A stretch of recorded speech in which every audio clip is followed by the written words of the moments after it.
Hello. Hello.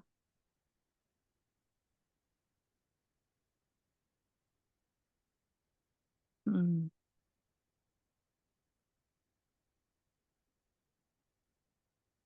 Good to see everybody. End wonderful. of the end of August. I haven't been in school in, I don't know, 20 something years, and I still get like anxious. And the Sunday evening, that bad feeling. Still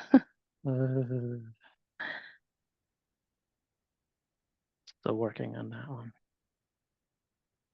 Good to have you all here. Support You, each other. you might get to my age where you really don't remember that. Might start fading. All I can hope for. Feel free to take a look and see who's with us today.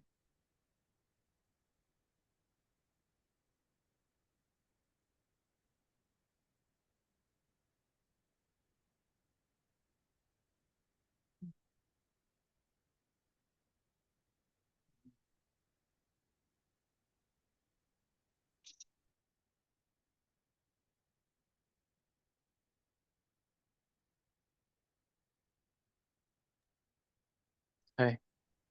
So yeah, let's get started with a little bit of sitting together.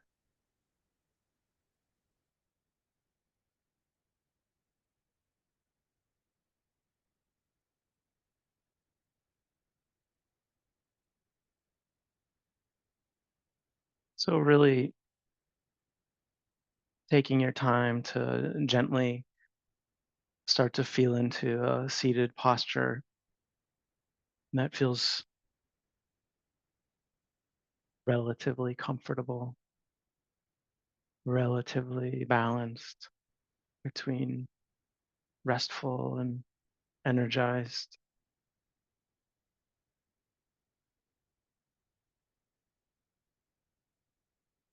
knowing that we rarely find the perfect posture for very long.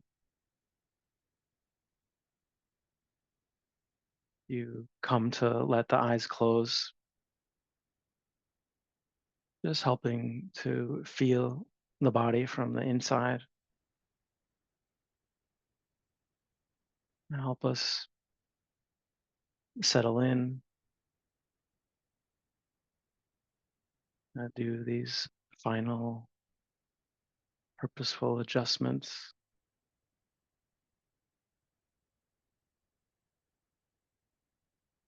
giving yourself a little room to maneuver, sway,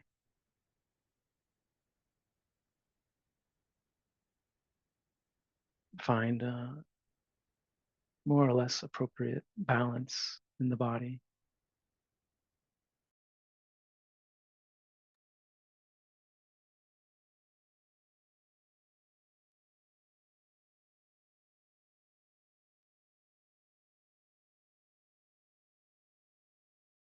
A few of the questions recently in conversations have touched upon this question of the relationship between mind and body. Are they the same? Are they different? What is the relationship, the correspondence that is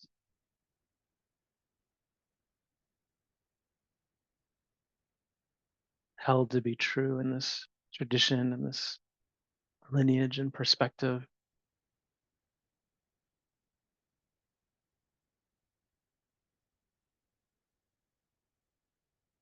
And so it just seemed important to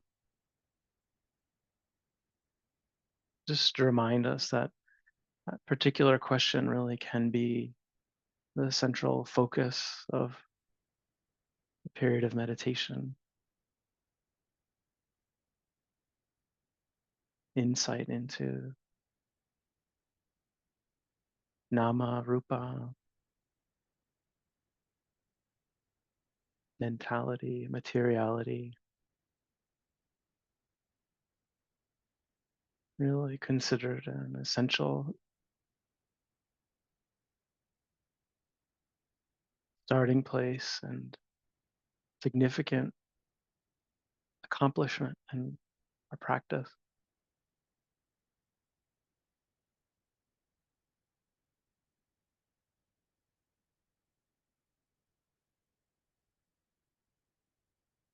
But really also understanding that's just that exploration, trying to understand, trying to discern clearly one moment from the next and the qualities of each moment and how they affect the unfolding, the core of our practice. And so often we'll focus on the practice of discerning various qualities, various physical qualities, various qualities of the sense doors, mental, emotional qualities.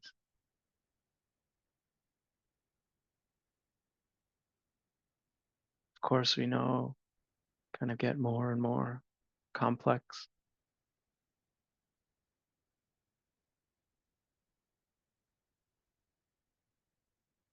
Sometimes too much so to the point of confusion. And so there is a value at times to simply sitting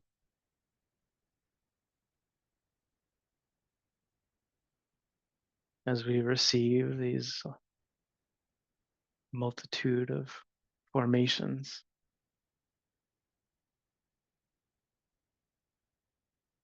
all these sensory experiences, the mind. So it's very simple discerning of anything that arises. Is it mind or is it matter?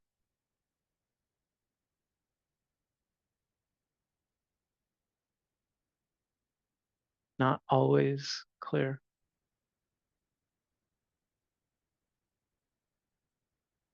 but sometimes helpful, a relief, interesting, engaging.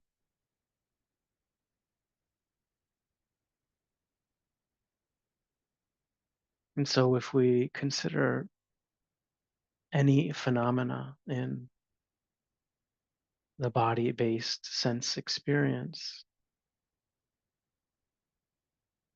as a form of materiality, so that might be actual physical experience in the body, pressure, tension, tingling, hardness, softness, moisture, dryness, movement, stillness, in our direct physical experience. Of course, that can sometimes be easy to understand as material.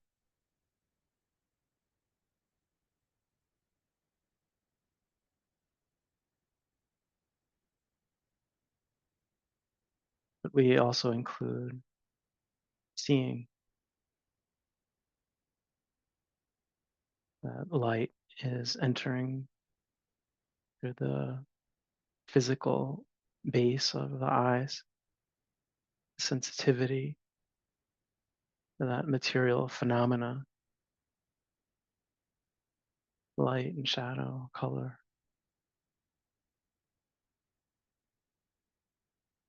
always changing, always moving.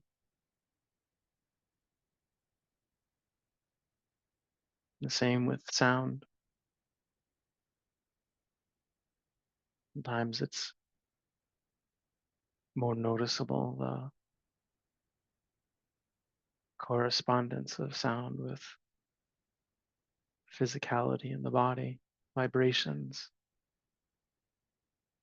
We hear them at the ear door, sometimes we feel them in the body. But of course, the drum in the ear is a particular sensitivity, these fluctuations of pressure.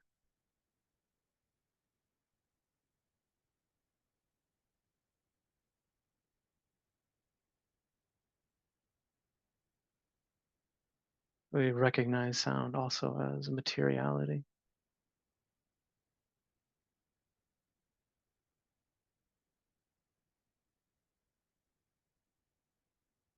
Sensations of smell, the nose, taste, mouth, tongue, all are physically based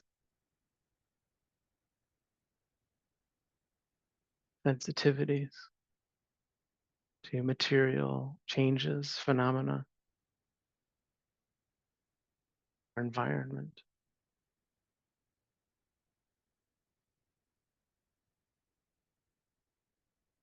And so it can seem that we're abiding in this swirl of seeing and hearing and body, smell and taste.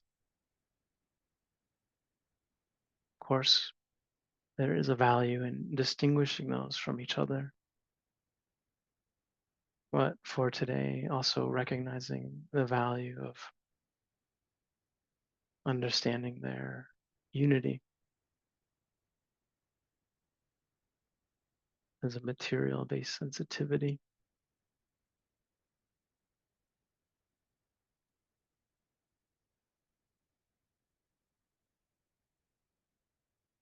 So whether it's light,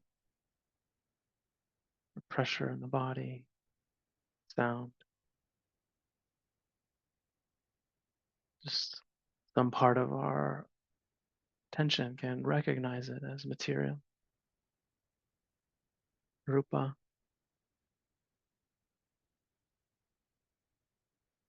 materiality.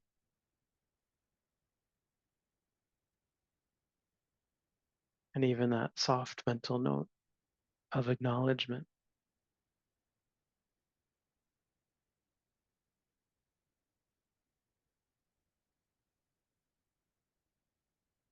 helps with that recognition, clarity, and discernment from this vast other field of mentality.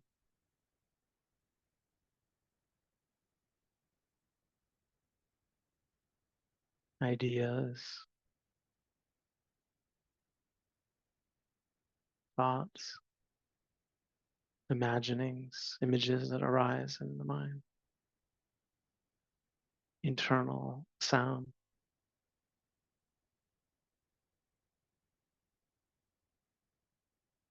internal speech,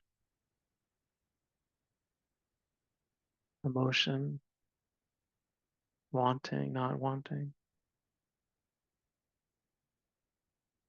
cognition, recognition, knowing,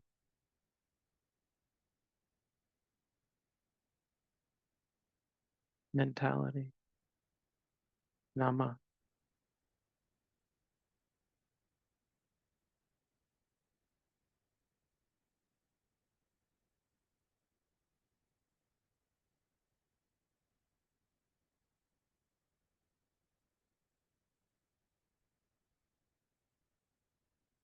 And similarly, when the mind is predominant, when knowing is predominant, when wanting is predominant, irritation, thinking, calm, we can recognize that as nama, mind.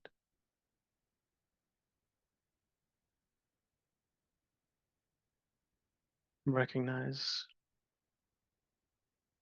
rupa as rupa, materiality.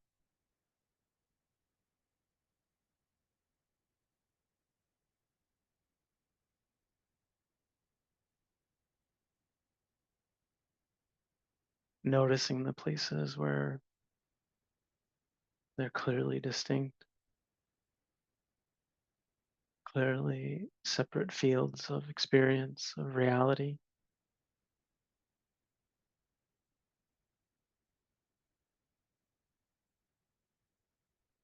And the places where they may be less distinct, more interwoven,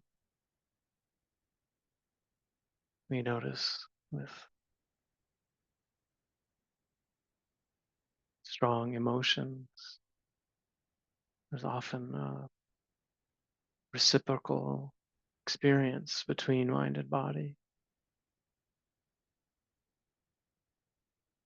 Notice with volition, intention to move, there is a correspondence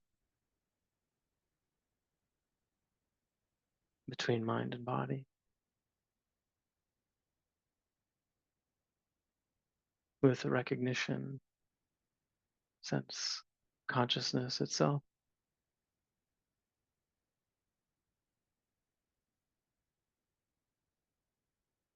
So there may be places where it's clear, places where it's unclear, where it appears to be something in one moment, appears differently in the next.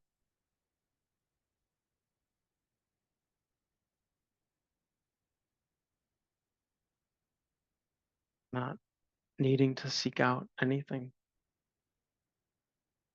Nama and rupa, mentality, materiality, playing out moment by moment, right here.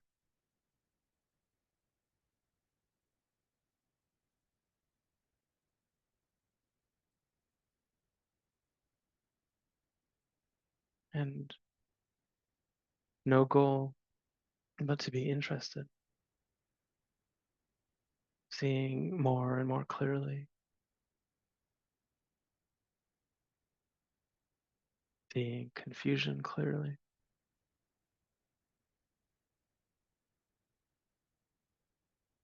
seeing clarity clearly.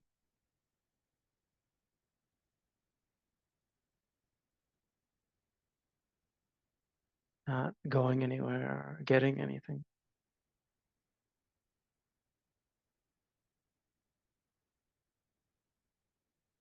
Curious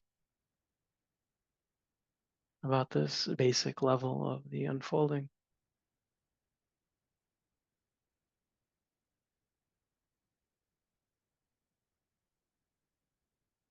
If the naming of mind and matter, mentality, materiality, nama, rupa, past, too burdensome. Just remembering the basic instruction to anchor the attention in the rupa side of things. The body, the breath, the hands,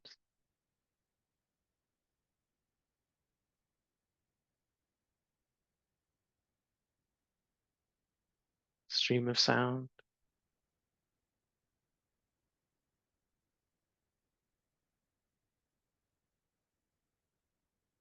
We encourage the basic practice, stabilizing the attention in the material,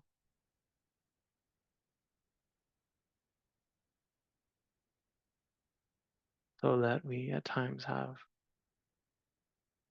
capacity, clarity, the strength of mind to also view the mental, emotional.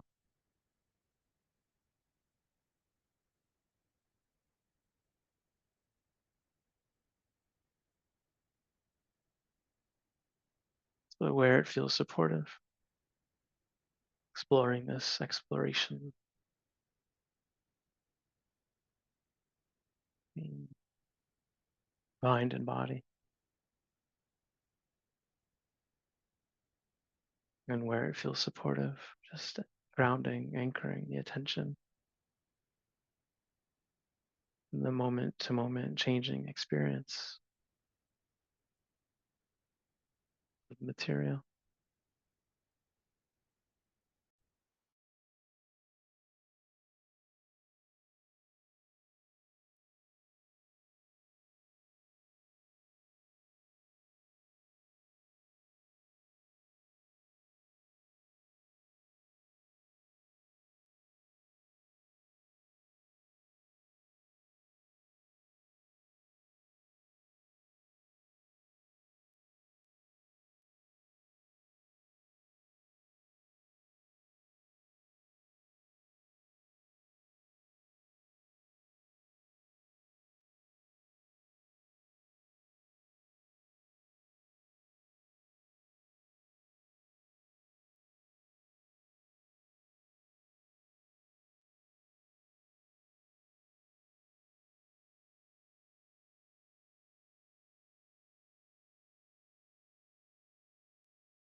So I think Michelle has an offering for us today.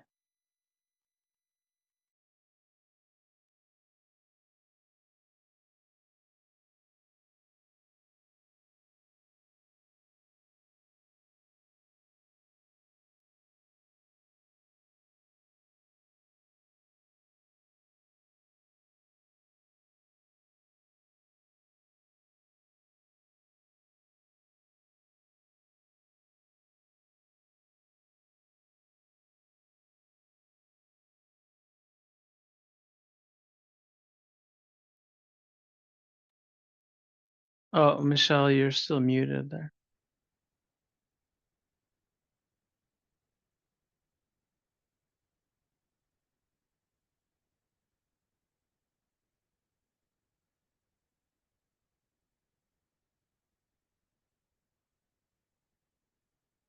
Yeah, you're still muted. Can you? Oh, okay. You know that.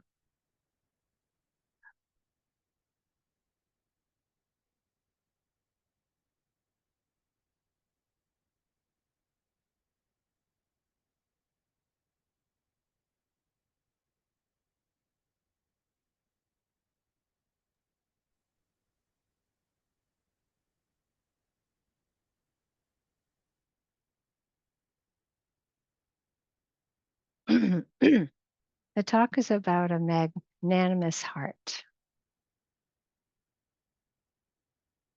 and kind of a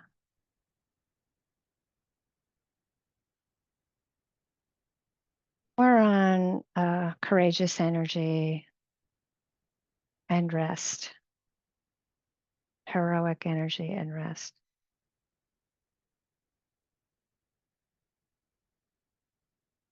I grew up with 3 sisters, and we all seemed to take a different part that didn't overlap a lot when we were young. And my sister loved Snoopy. My middle sister loved Snoopy. My older sister and I had a kind of cynicism and kind of a disdain of, we felt above that kind of humor.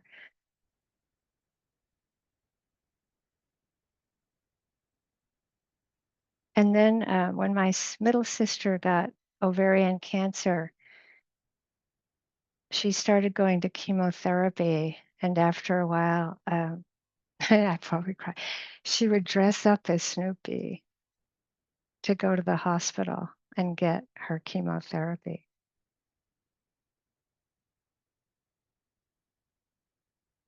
And that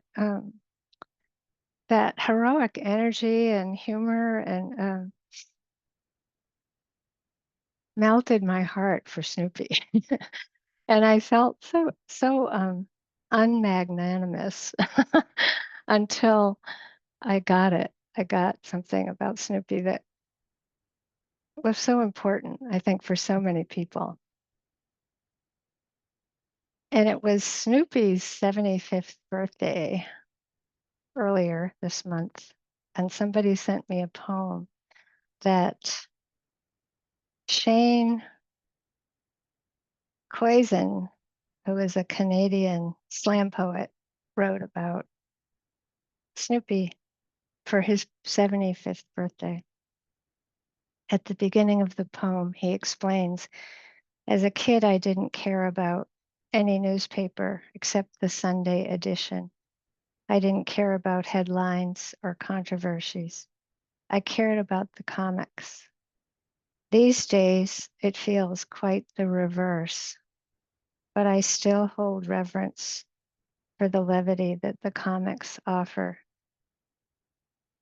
August 10th is held as the anniversary and birthday of Peanuts. So I want to offer this small homage for Snoopy on his 75th. It's called The Pilot.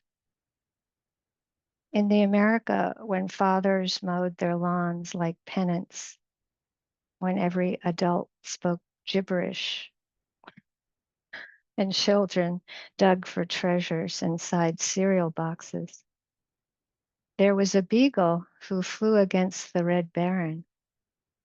Nobody knows how he got a pilot's license, but people didn't bother to question it because who better to win in a dogfight? Snoopy knew some dreams are microwavable. He knew that the kernels don't all pop the way they're supposed to because not every struggle is for entertainment. And not every war fits neatly inside the panels. What does it mean when the hero in the comic strip never speaks? When he loves a bird, a typewriter, and a prematurely balding boy more than he loves himself? Snoopy slept on the roof to be closer to the sky. How hard it is to reach the heights of aspiration from a backyard runway where nothing takes off. Sometimes gravity is the enemy, so the hero goes to war with the leash.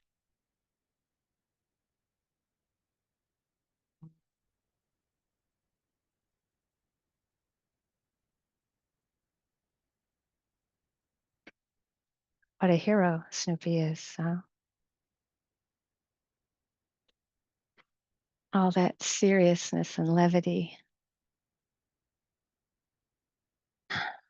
So I looked up magnanimous because I was going in and out this past week of feeling magnanimous and then feeling terrible when I would lose that. Uh, and then I would feel unmagnanimous toward myself. It was a very interesting week. So I looked up in the dictionary, just the good old Webster's dictionary, the meaning of magnanimous. And it was so beautiful. It's unbelievable, really. It's called the generosity of mind and a courageous spirit, nobility of feeling, selflessness, empathy, humility.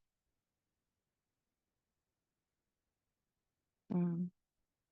And then if you go a little deeper into it,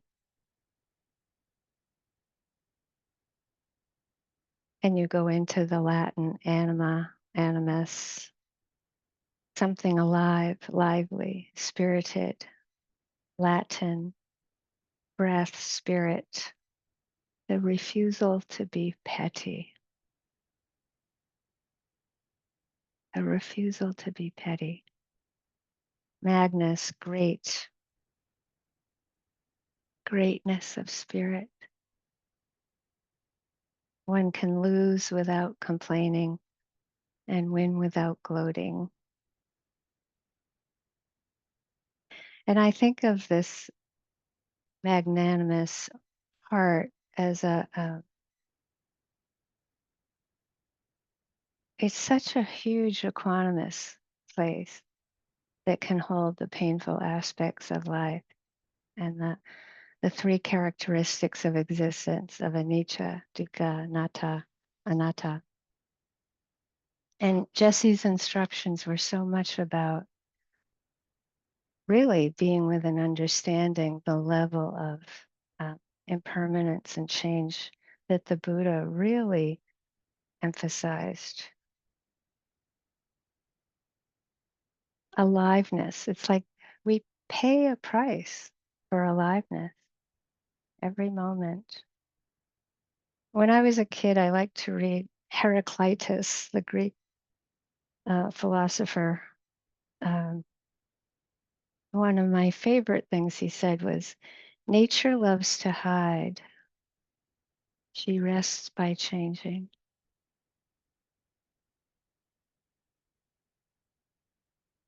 The price of life is birth, life, and death. Yeah. But it's of a moment or of a lifetime.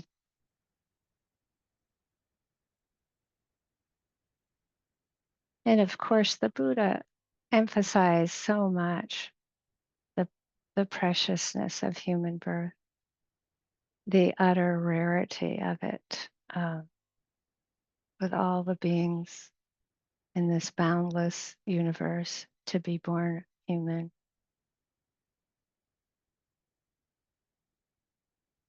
And do we muster up the courageous energy every day to be with things as they are? Do we muster up this greatness of spirit?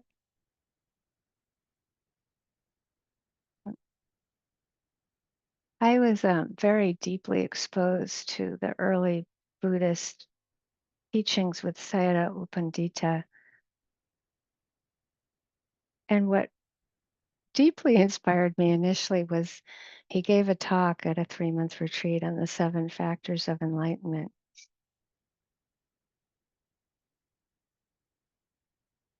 And there was so much clarity and conviction. And it felt like such an ancient transmission of awakening. And I will just mention it briefly because when it's so infused in my what I speak in teaching. Um, but he described the mindfulness as the attention simply coming face to face with what's happening. Like that can sound simple, but the way he said it was just so like, just come face to face with the object, right? Like it was so inspired and strong. And then the investigation, the second factor of awakening, if you can do that, like in a few seconds, this investigation is so different than the mindfulness. It's like you get that you're taking a journey into the unknown. Already understand. Investigation is based in understanding that there is conceptual knowledge and non-conceptual knowledge. And that to really understand our experience, to go from connecting, right, with what's happening, coming face to face, that we have to have that willingness not to know what is happening conceptually. Like you go from the instruction, uh, can you bring your attention to the sensations in your hand? Right. So mindfulness is partly, there's a lot to be said about it, but the mindfulness, being able to connect with those sensations as they are. And then the willingness, totally let go of the past because that's just memory, right? That's just concept. And to really, even if it's for a few seconds, be willing not to know what these are because you don't. You have never experienced them before, ever. And you can see like that when he gave that talk, it was so refreshing, but such a transmission because it had that. When he talked about vipassana, he spent weeks on the pa, Vipassana, the PA. He spent weeks on Pa. It was like, oh my goodness, I was just like so amazed. But the Pa was like that energy I felt from him. It was like this strength, the strength of the attention, right? You know, that it was like a dedication to being with the truth of how things are. Right. So this willingness to go into the unknown, that's exploration. That's that's everything.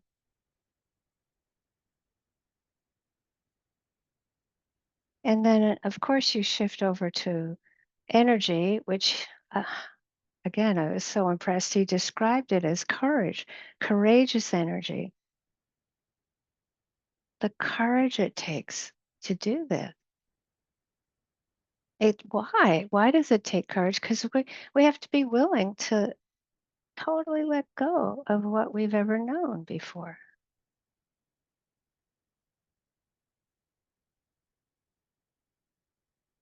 There's a courage to sustain it. And that can be just when we place our foot down and touch the earth. It's like that's it. Have we ever done it before? Or when we take a spoonful of soup, or when we brush our teeth. This is, you can see why he was describing this as taking that kind of,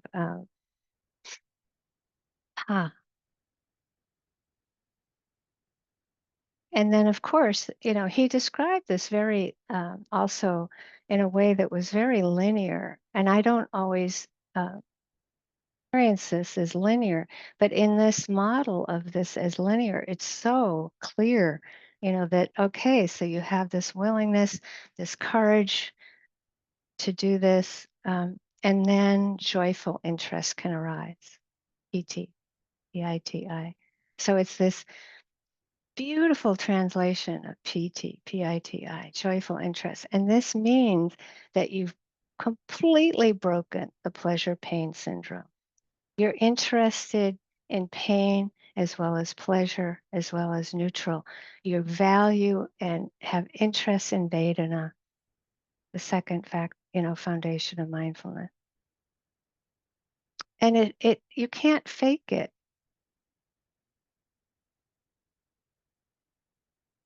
Sometimes the joyful interest arises. Sometimes you can access it, but it will feel like the kind of interest like a child has, and the interest that a sage has, a wise being has. It has a feeling of that combination. Mm. uh,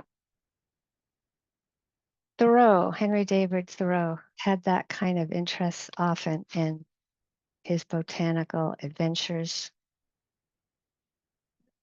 So I tend to like to read his journal of wildflowers, close to the day that he had written what he wrote in the journal. So this is August 30th, but however, it's 1856.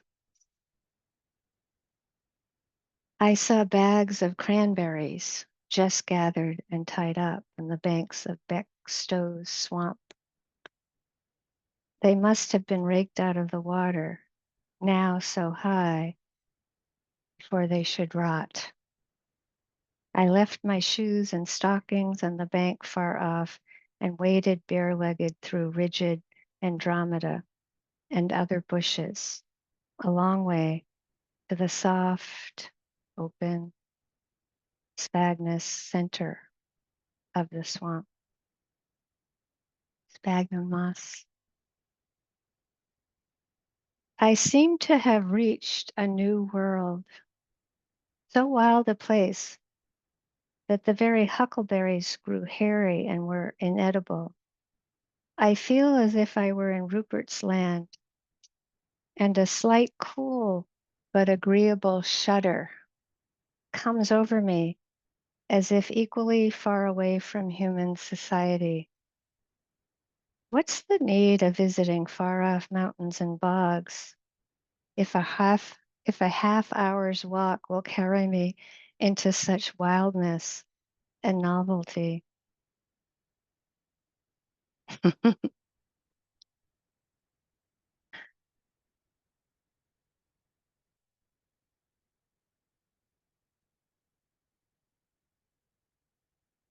We don't have to do a half hour's walk. Just takes a moment wherever we are.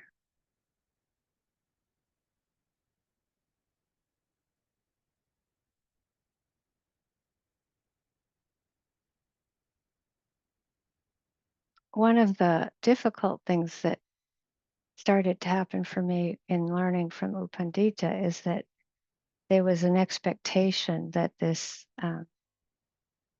very much a warrior energy, just It's like an expectation that this energy should be here, be available all the time. And I kept trying and trying harder and harder, uh, pushing and pushing, which he was encouraging. um, and I started learning that what was heroic energy or courageous energy included rest, simply because it works, it's effective. I kept experimenting and I was just getting more and more burnt out, more and more discouraged, more and more self-hatred. And I could see everyone else was going through that. And it's like, it started for me to become the courage to pace and the courage to rest and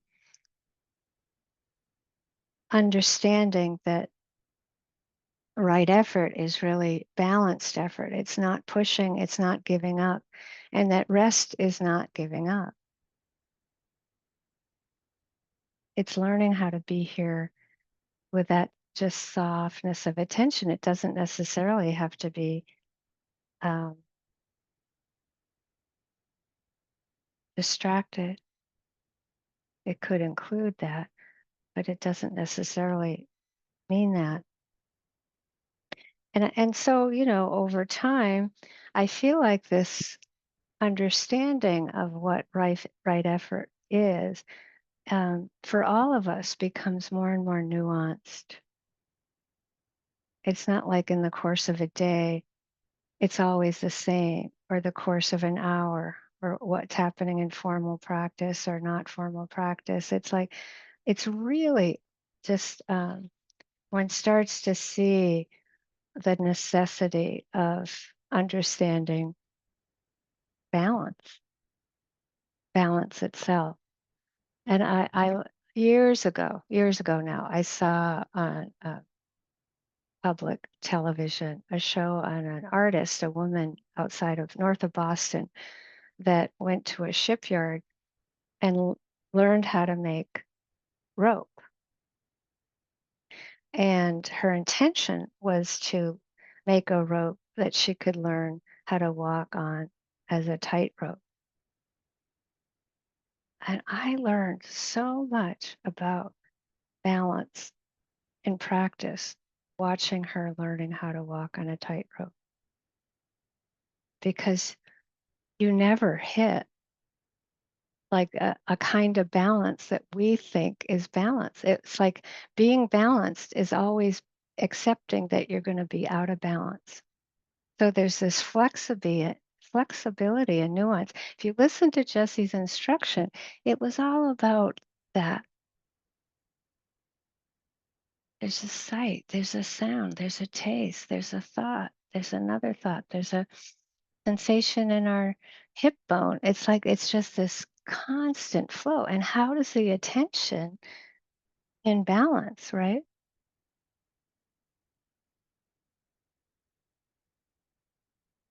So we will have these ideas about how things are. But what's so wonderful is that you start to see that this practice is all about a kind of flexibility that doesn't include trying to get anything or get rid of anything or to get to this kind of ideal perfection of balance.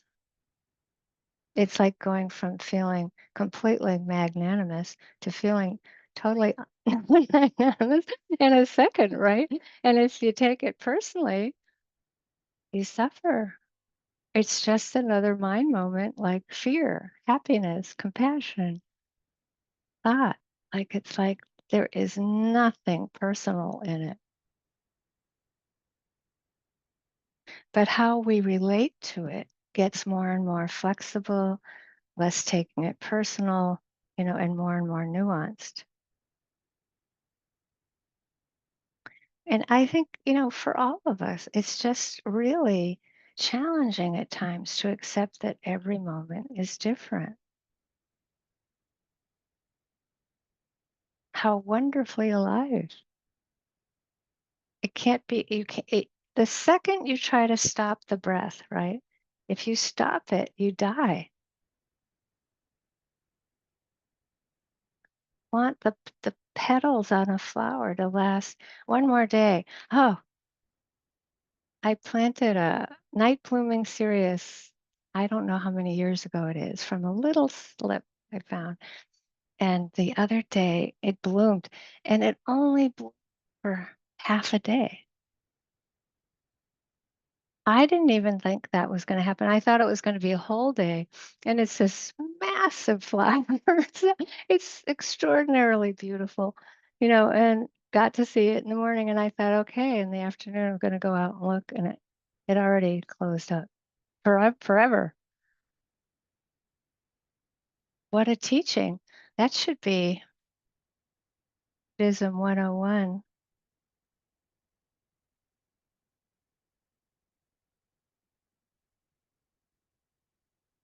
And you see, like, it's not like I'm saying that I wasn't disappointed. I was really like a little kid just standing there like, "What? Like, what is this?"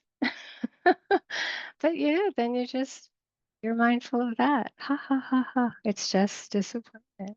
No problem. Of course.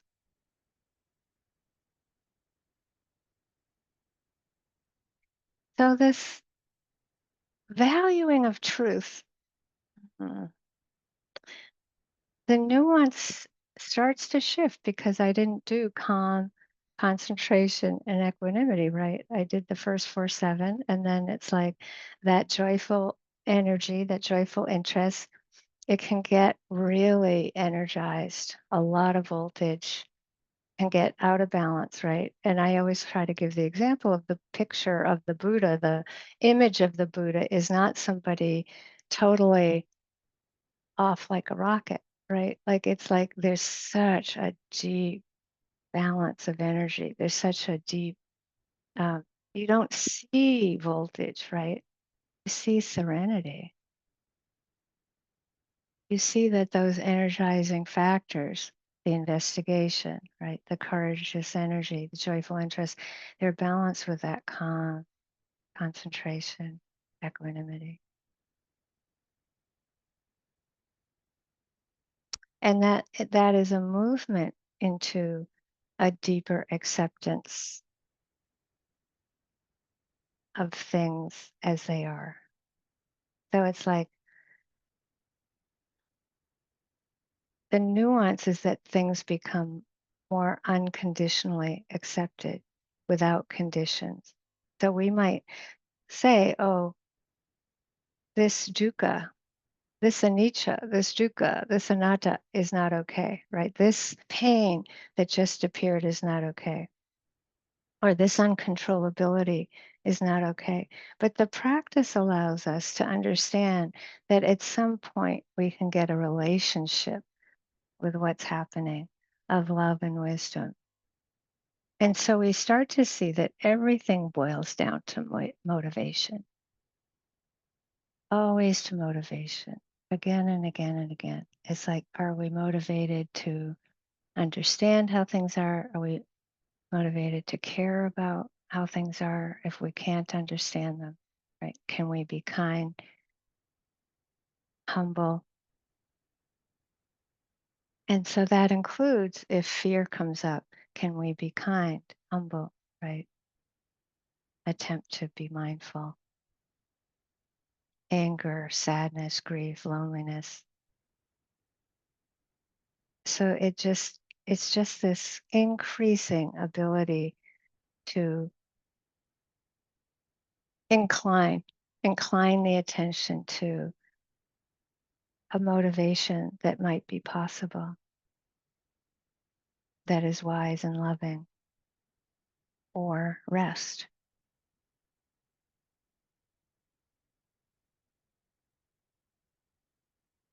Mm,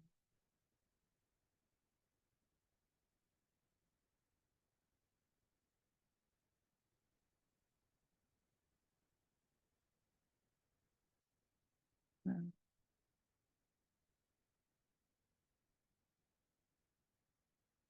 For some time now, when you walked up the steps to our house, uh, they started to get wobbly, and then really seeming like maybe they weren't going to hold up, at all. Like you weren't going to be able to get up the steps. And that, um, I always find that something like that, where you're so used to, you're taking for granted something holding you.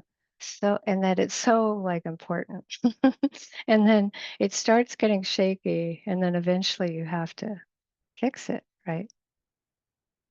Um, but for me, I always think of the practice and the way the Buddha taught sila, samadhi, wisdom, right? The ethical behavior, the concentration, the wisdom. That that this is what holds us. Just like the steps we're walking on. We take it for granted, huh? That we're being held by our own ethical framework or others. But I can tell you, like, what I notice now, going out to drive, and uh, it's just seeming like people aren't wanting to stop anymore at stop signs. And I don't think it's my imagination. I think something is changing.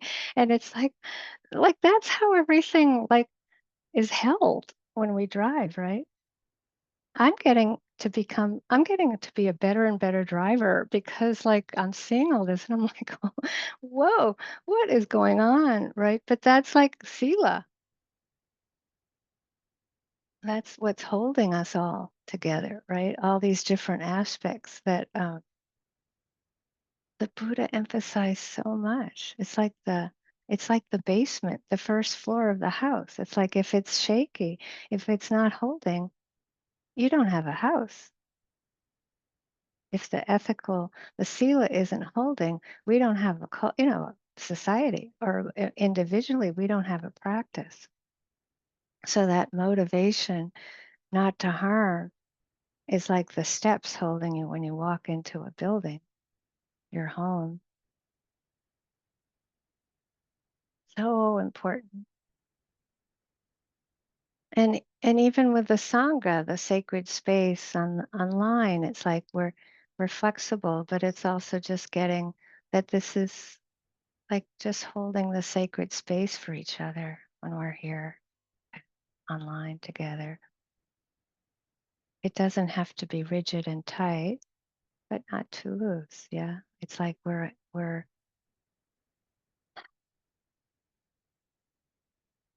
supporting the noble eightfold path together.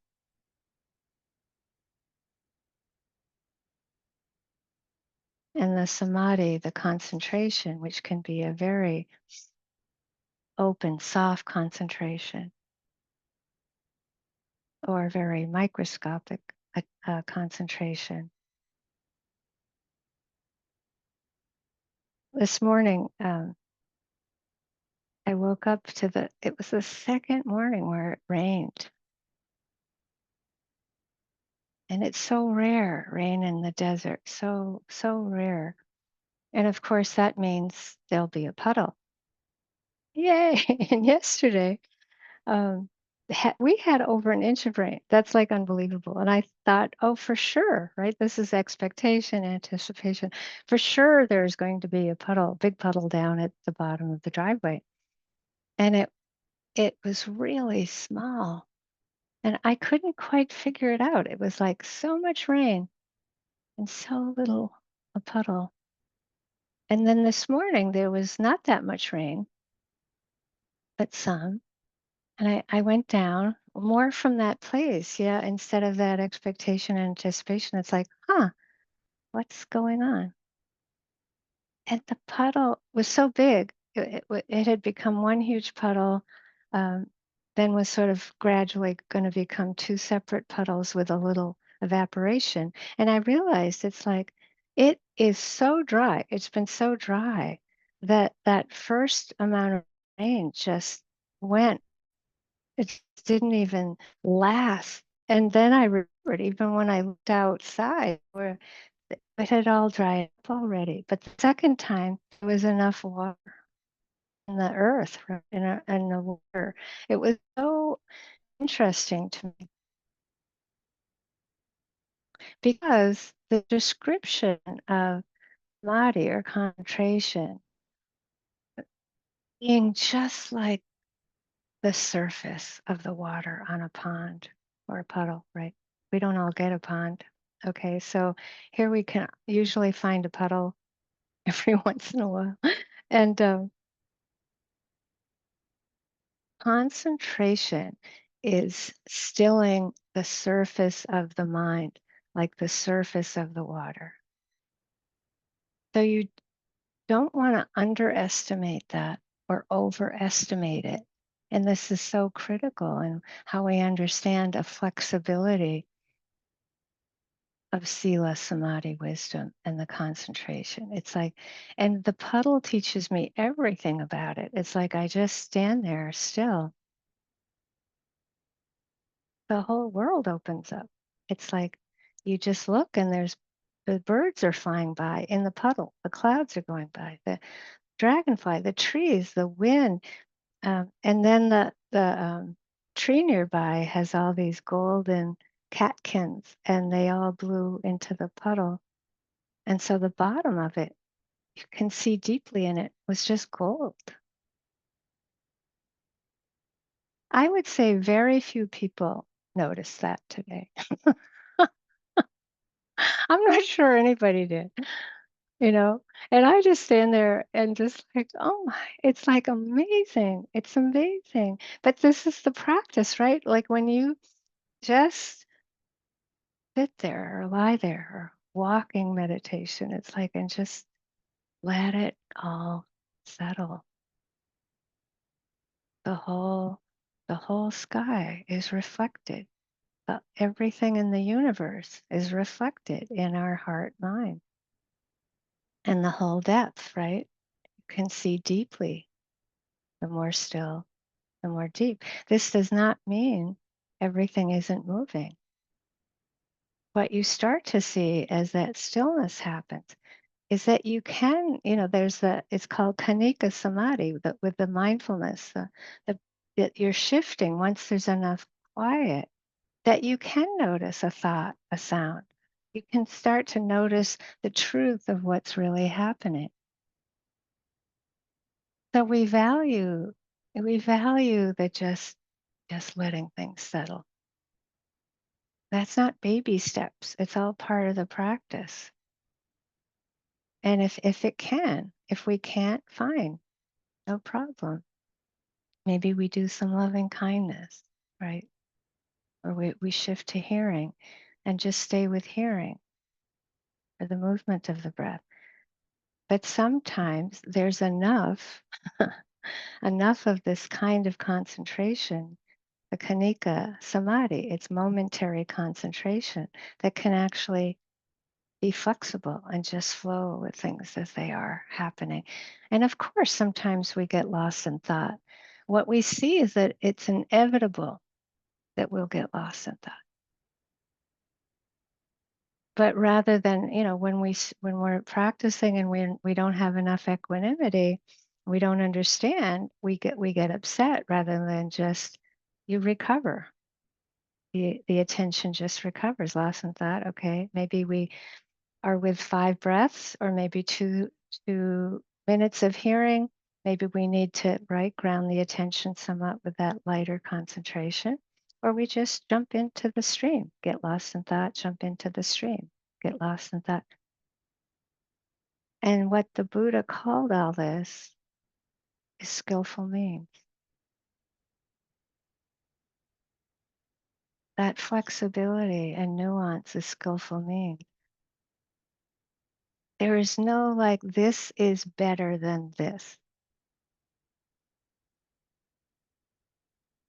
It's not like that.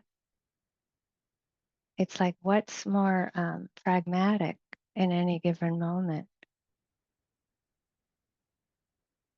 to cultivate liberation, Brahma Viharas. Maybe we're cultivating some investigation or calm or patience. Mm.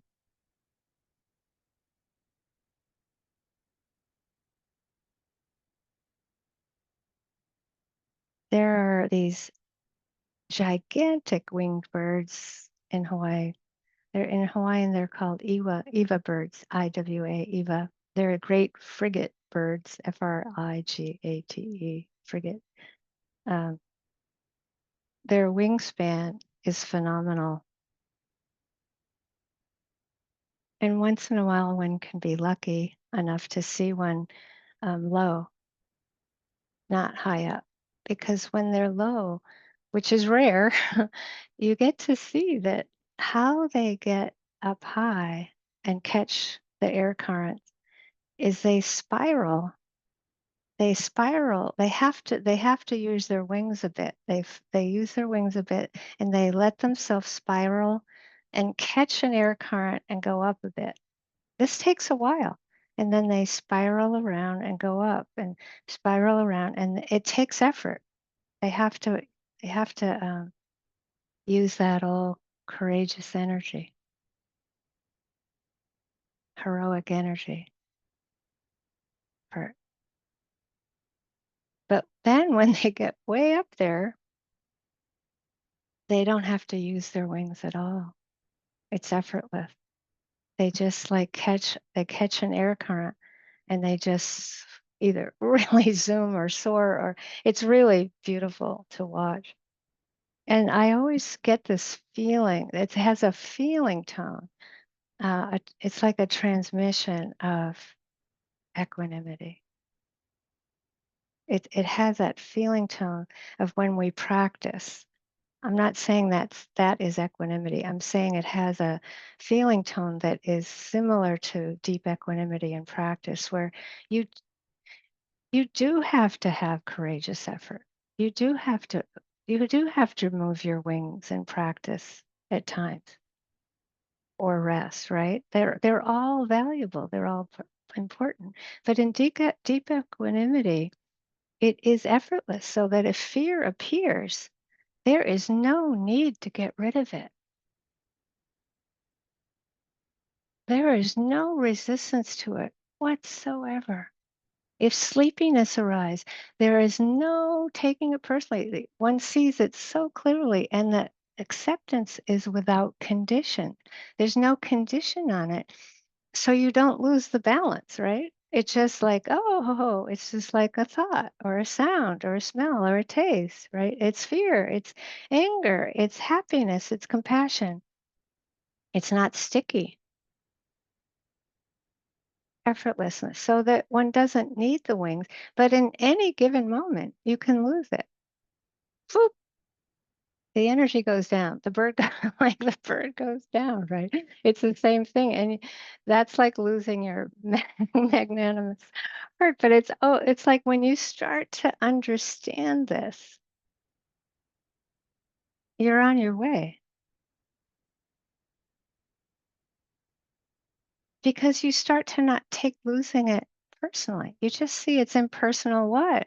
It's impersonal factors of enlightenment. The energy, the courageous energy went down. The scene clearly disappeared. Or what it only takes one little thing. Just like if you have a clear sky, the sun is out, and the teeniest cloud comes and covers the sun, right? It's the same thing. It can be the slightest bit of like, no, I don't want this fear, right? But we don't, it can be much lighter than that. It can be, I'm gonna lose my I'm gonna lose my balance, right?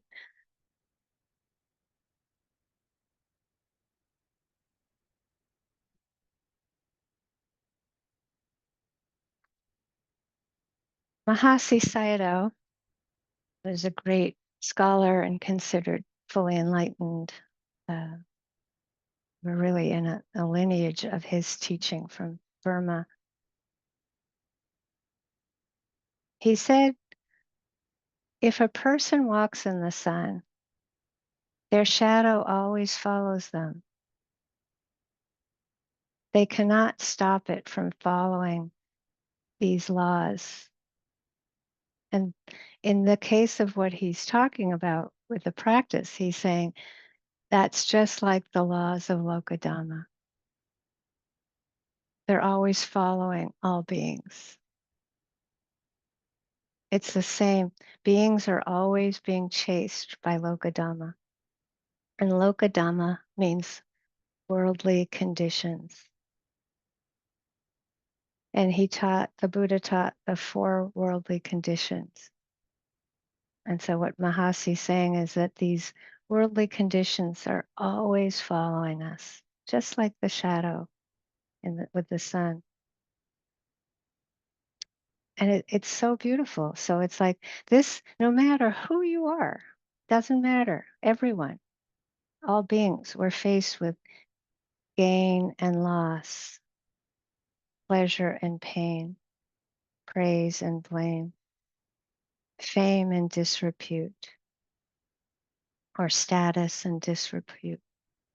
Uh, and it's, the Mahasi said, everyone likes the good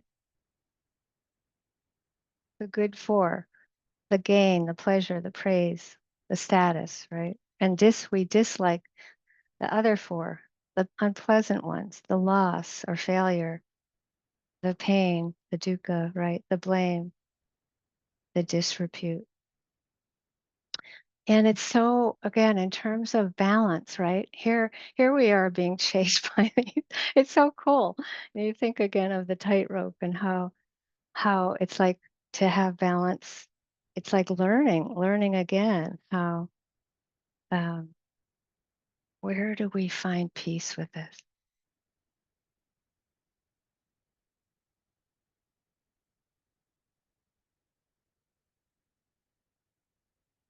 The Buddha taught that a fully enlightened being is not ruffled with the 4 worldly conditions. Yeah, they're still being chased. The arahant, the fully enlightened being, will still be chased by them. The Buddha was, right. If you're born a human being, you're chased by them. The Buddha suffered from intense ridicule.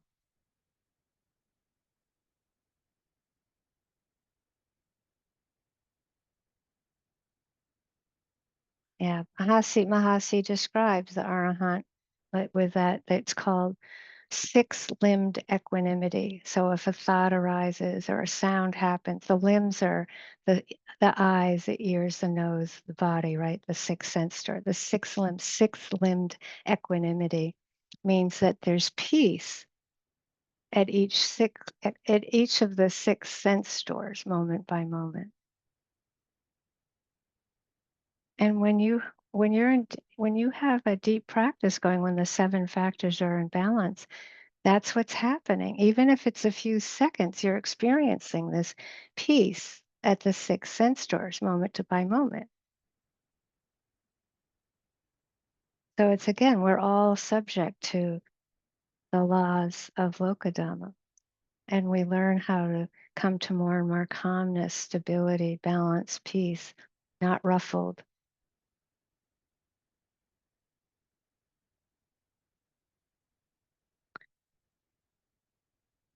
Mahasi said that criticism, if you deserve criticism, it can hurt, but with patience, we can receive it and ponder it with equanimity.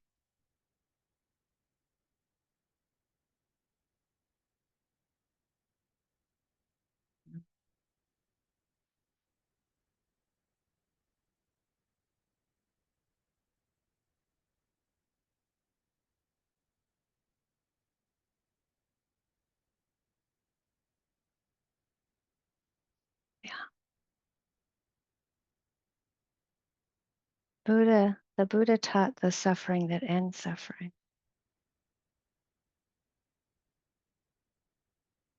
So often, say fear comes up or anxiety, it's like there's a tendency to get focused on the object of the anxiety, the object of the fear. And what the Buddha taught was to pull back from that object, right? You pull back from whatever we're trying to do with it, resist, defend, right? Um, be protected. But actually, the teaching is, if we can, with great kindness, right, or compassion, but to learn how to experience that fear, how to be with it just like you would a sound or a thought. It's like you notice the thoughts, you notice the body sensations if there are, but it's like the crux of it is that you've never experienced that anxiety before. It's totally new. And yet it's very hard for us. It's very unpleasant. We tend to want to get rid of it as soon as we can, but this is where liberation really is possible. It's like if we can accept that it's happening. Oh, my good friend fear, right? Like it's like that acceptance, that without conditions. And you pull back from the object, just like with attachment. You can get caught in wanting the object, right? But you can pull back from it. You let go of it entirely and you experience what's going on in the heart, the mind, the body. It's like then there's no problem. The attachment, the wanting just comes and go. Just like with anger, you pull back from it. You're not trying to manipulate or control the object. You're trying to understand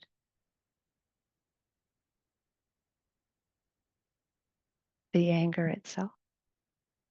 What is it? What is it free from any past concepts about it? What is it without believing all the thoughts?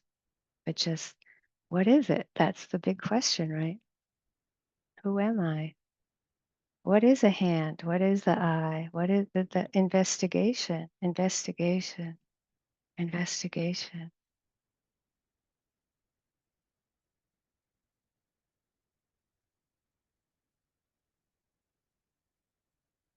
And it's that valuing of the truth, valuing the truth of anicca, impermanence, valuing the truth of dukkha,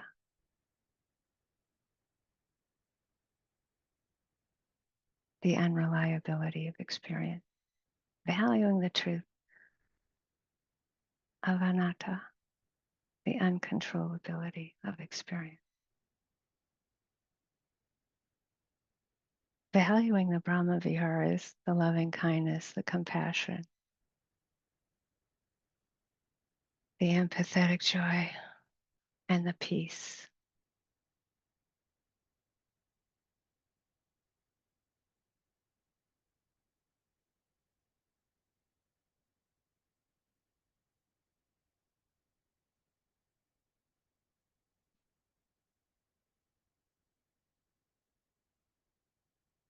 And we say this a lot, but we'll say it again and again.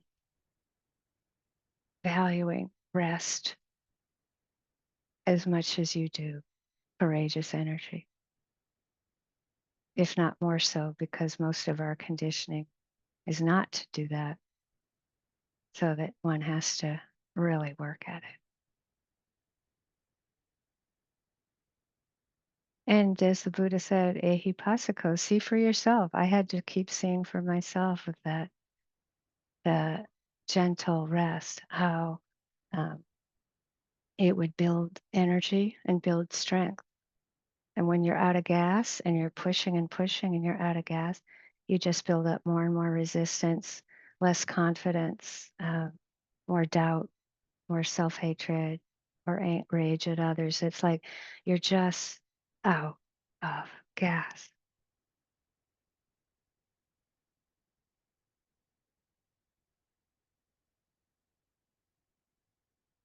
Not good to have that as a way of life, right?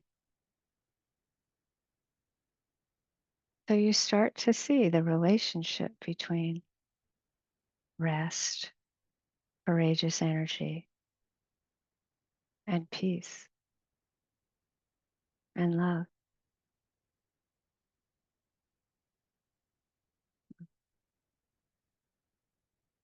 This is a pep talk. I hope you're feeling pepped.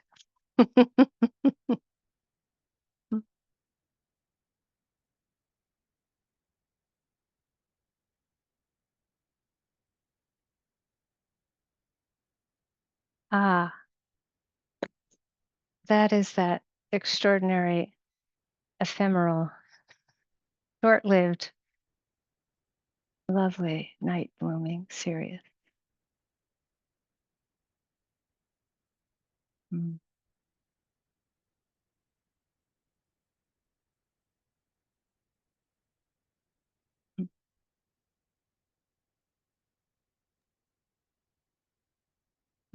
Thanks, Michelle. Mm-hmm. Thanks, everyone.